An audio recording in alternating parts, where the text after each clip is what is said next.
So where else does clinical judgment come from? Looking at typically developing kids, it's from your linguistic and cultural informants or brokers. So this is actually a picture of one of the two Ghanaian teachers that we work with. Belinda is the woman standing, and Erica is sitting. Excellent teachers. They really help us understand what's going on with the Ghanaian kids, what's needed by the Ghanaian kids and their families, and what's going on linguistically and how we can most help them when we're doing our work in Ghana. But when I worked in the preschools, I would always make sure to make connections with the teaching assistants and the teachers who might be from the same community as the kids, if that were the case. I do it with the secretaries, I do it with security guards, I do it whoever was from the kids' community. And I'd come with examples and say, what did this sound like to you? How does this sound? This is what this child, does that make sense? To continue to develop my clinical judgment. Knowing the research about the skills of kids from similar cultural and linguistic backgrounds.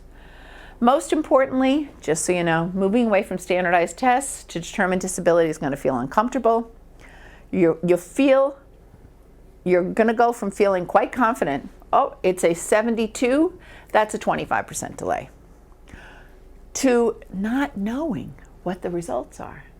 You're not going to know. You can't possibly be as sure as you were when you said 72 means between 1.5 and 2.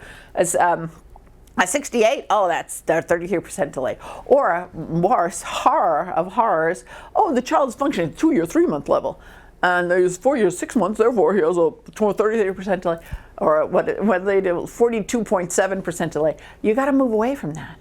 Now, as I said, one of the great errors that people are doing now in the field when they're moving away, they don't know what else to do. They're not willing to go into that area where they're building their clinical judgment, looking at the research, using their stuff with typically developing kids. So all they're doing is giving the test, getting a raw score, getting a standard score, seeing it's between 1.5 and 2 standard deviations below the mean, 25% delay, see? Got this wrong, got this right, without mentioning the test, or sometimes mentioning the test. That is just ridiculous. You might as well not listen to anything. There's no change in that. There's no increase in diagnostic accuracy by doing that.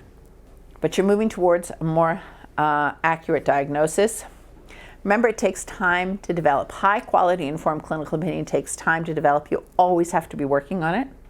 It will not develop without actually actively working on it. I tell my students when they graduate from our master's program in speech pathology at Teachers College that it will take 4 to 5 years, if they work on it, to develop really high-level clinical skills in terms of evaluation.